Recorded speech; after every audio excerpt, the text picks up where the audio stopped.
Hello, how are you today? Semoga kalian dalam keadaan sehat dan bahagia selalu.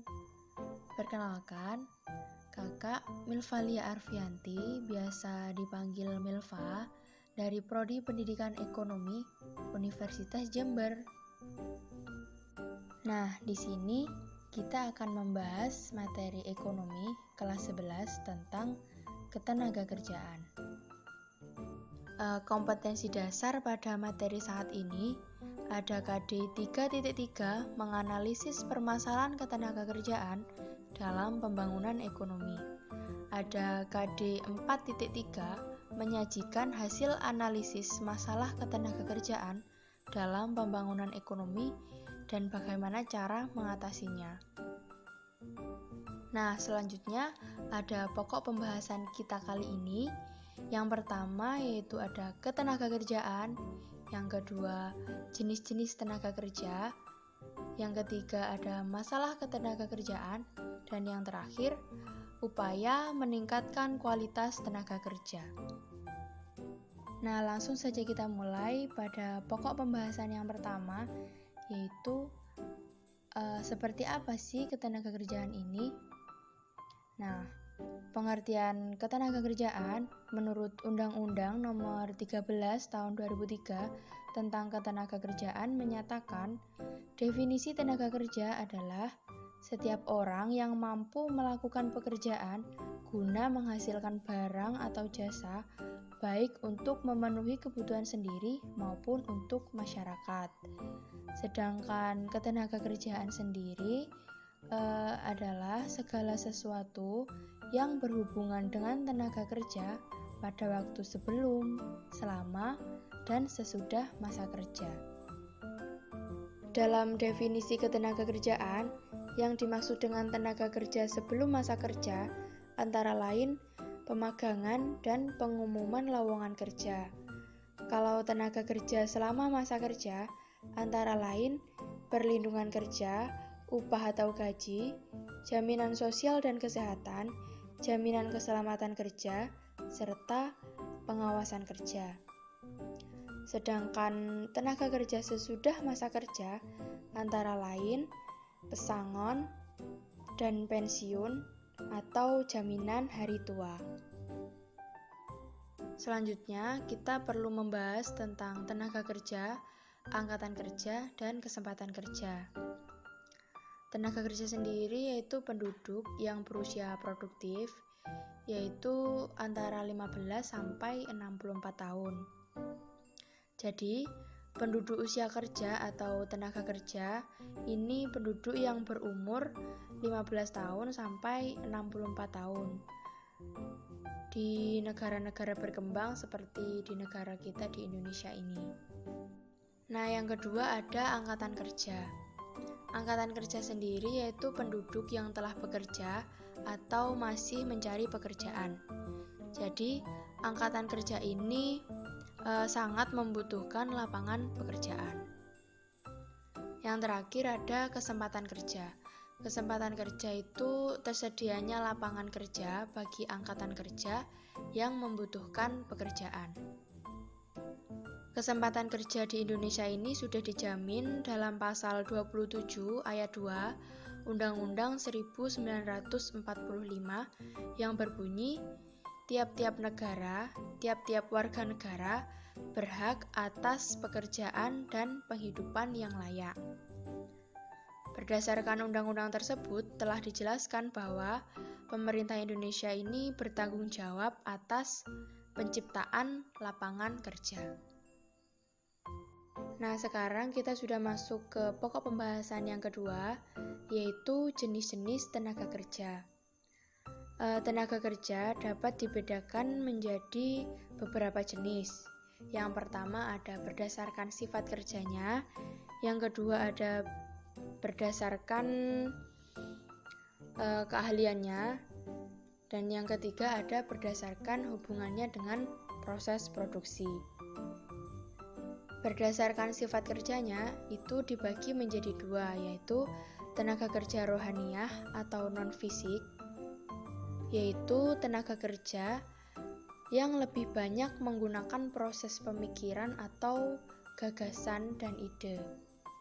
Jadi tenaga kerja ini bersifat produktif.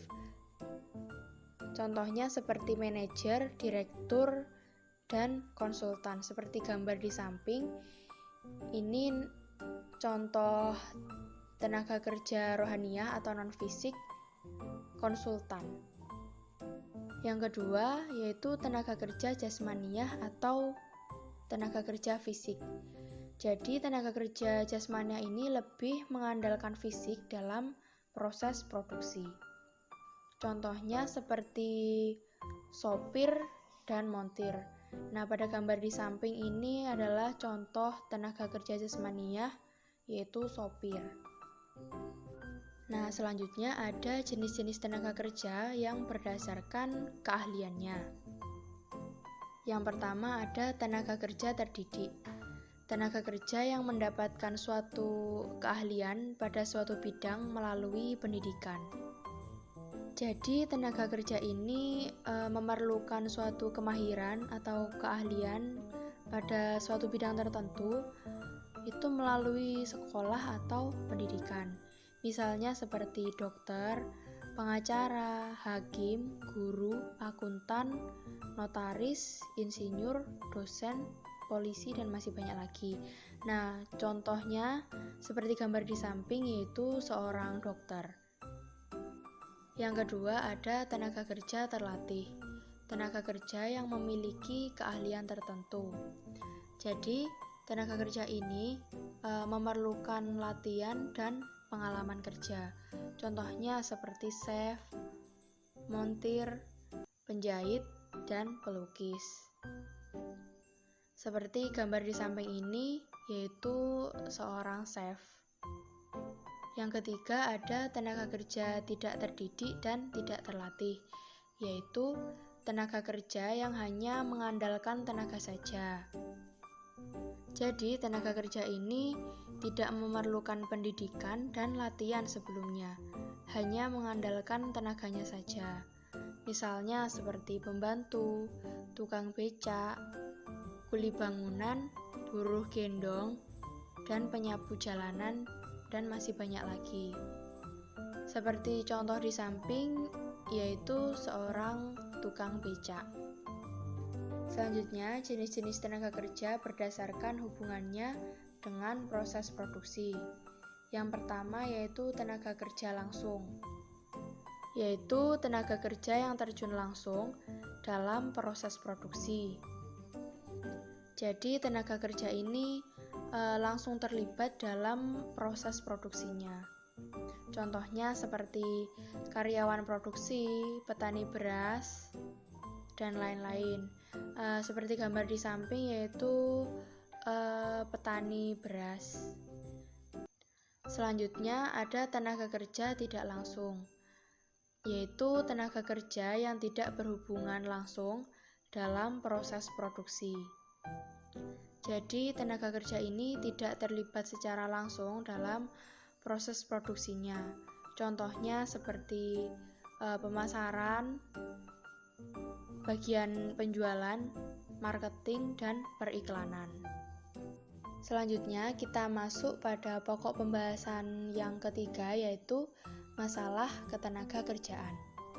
Jadi melimpahnya sumber daya manusia di Indonesia dapat menjadi permasalahan dalam pembangunan ekonomi, terutama berkaitan dengan ketenaga kerjaan. Masalah ketenaga kerjaan dalam pembangunan ekonomi memang sangat kompleks. Beberapa masalah yang sering terjadi antara lain yang pertama ada tingkat pengangguran yang tinggi. Angka pengangguran di Indonesia sendiri itu masih relatif tinggi, sementara daya saing atau produktivitas tenaga kerja juga masih rendah. Pengangguran ini disebabkan karena masih kurangnya lapangan pekerjaan dan kurangnya skill atau kemampuan dari tenaga kerja itu sendiri, serta masih rendahnya juga pendidikan di Indonesia. Nah, yang kedua yaitu jumlah angkatan kerja yang tinggi. Menurut Badan Kependudukan dan Keluarga Berencana Nasional (BKKBN) pada tahun 2013 memperkirakan jumlah penduduk Indonesia berjumlah 240 juta jiwa. Dengan demikian, Indonesia merupakan salah satu negara yang jumlah penduduknya terbanyak di dunia. Jadi, makin tinggi jumlah penduduk, semakin tinggi pula angkatan kerjanya. Jadi, jika tidak diimbangi dengan lapangan kerja yang memadai, maka pengangguran akan bertambah sehingga tingkat kesejahteraannya juga akan menurun. Yang ketiga, ada rendahnya tingkat pendidikan dan keterampilan. Salah satu faktor yang menyebabkan rendahnya mutu tenaga kerja di Indonesia adalah tingkat pendidikan.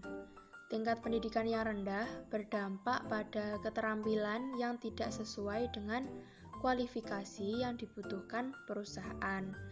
Faktor ini sangat berpengaruh pada rendahnya penyerapan tenaga kerja di Indonesia. Selain itu, tenaga kerja di Indonesia minim akan pengetahuan dan penguasaan teknologi. Yang keempat, ada penyebaran angkatan kerja yang tidak merata. Kepadatan penduduk yang tidak merata itu menyebabkan angkatan kerja yang tidak merata pula. Terlebih lagi bagi mereka yang mempunyai latar belakang tinggi akan terfokus pada daerah yang kepadatannya tinggi. Jadi tidak ada ketidakseimbangan antara daerah satu dengan daerah yang lain dalam hal penyebaran angkatan kerja. Yang terakhir, ada perlindungan kesejahteraan tenaga kerja yang belum maksimal. Hal ini dapat dilihat dari standar upah yang belum memenuhi kebutuhan masyarakat. Selain itu, kondisi tempat kerja yang buruk dan ketidakadilan dalam dunia kerja masih dirasakan oleh sebagian tenaga kerja. Nah, ini akan menyebabkan kesejahteraan dan motivasi tenaga kerja akan menurun. Nah, sekarang kita sudah masuk pada pokok pembahasan yang terakhir, yaitu upaya peningkatan kualitas tenaga kerja. Sudah banyak upaya yang telah dilakukan oleh pemerintah untuk meningkatkan mutu tenaga kerja di Indonesia. Antara lain, mendirikan pusat latihan kerja dan meningkatkan kualitas pendidikan. Dalam meningkatkan kualitas pendidikan untuk menghasilkan tenaga kerja yang berkualitas, pemerintah dapat melakukan hal-hal seperti peningkatan kualitas guru atau pengajar dengan sertifikasi, pelatihan, dan alokasi tunjangan. Yang kedua, peningkatan materi pembelajaran untuk menghasilkan lulusan yang lebih baik. Dan yang terakhir yaitu pemanfaatan media belajar yang lebih inovatif, agar penyampaian materi lebih mudah dimengerti dan dipahami oleh siswa. Upaya selanjutnya yaitu dari pihak swasta atau perusahaan. Ada beberapa hal yang bisa pihak swasta lakukan, yaitu yang pertama, membuka kesempatan magang. Hal ini diperlukan untuk memberikan pengenalan kepada orang dan khalayak luas. Selain itu, dengan bekerja sama dengan lembaga pendidikan dan menjadikan perusahaan sebuah tempat latihan dapat menciptakan tenaga kerja yang siap pada waktunya. Yang kedua, meningkatkan pemberian gizi dan kualitas kesehatan. Jadi, jika tenaga kerjanya terpenuhi dan kesehatannya juga terjaga, maka mereka bisa bekerja lebih produktif lagi. Selain itu, kebersihan di tempat kerja itu juga dapat mempengaruhi mood bekerja setiap pekerja. Yang terakhir, memperbanyak seminar dan workshop yang berkaitan dengan pekerjaan. Dengan adanya pelatihan yang berkaitan dengan pekerjaan ini, maka tenaga kerja akan semakin mahir dalam mengerjakan pekerjaan yang diberikan dan dapat meningkatkan sebuah produksi dari suatu perusahaan. Upaya yang terakhir yaitu dari diri sendiri atau individu. Jadi bagaimana dia melihat dirinya sebagai tenaga kerja dan dapat menghargai dirinya sendiri itu untuk sebuah perusahaan. Langkah-langkah yang dapat dilakukan oleh seorang individu, yang pertama yaitu membekali diri dengan hal yang dikehendaki oleh perusahaan. Walaupun sudah berpengalaman dan mempunyai prestasi, jika tidak memiliki hal yang diharapkan oleh perusahaan, maka akan sama saja. Yang kedua, menanamkan jiwa wirausaha. Jika seorang calon pekerja tidak atau belum bekerja kepada suatu perusahaan, maka tanamkanlah jiwa gigih, ulet, dan kreatif. Karena jika menguasai hal-hal tersebut, maka akan bisa menciptakan peluang untuk diri sendiri. Nah, itu tadi pembahasan kita tentang ketenagakerjaan, jenis-jenis tenaga kerja, masalah ketenagakerjaan, dan upaya meningkatkan kualitas tenaga kerja. Mungkin pembelajaran kita pada materi ketenagakerjaan cukup sampai di sini dulu. Semoga ilmu yang kita pelajari bermanfaat untuk kalian semua. Terima kasih. Nah, ini untuk semangat, kakak menemukan kata-kata motivasi dari Sakuntala Devi, seorang penulis asal India yang dikenal karena julukannya yaitu manusia komputer.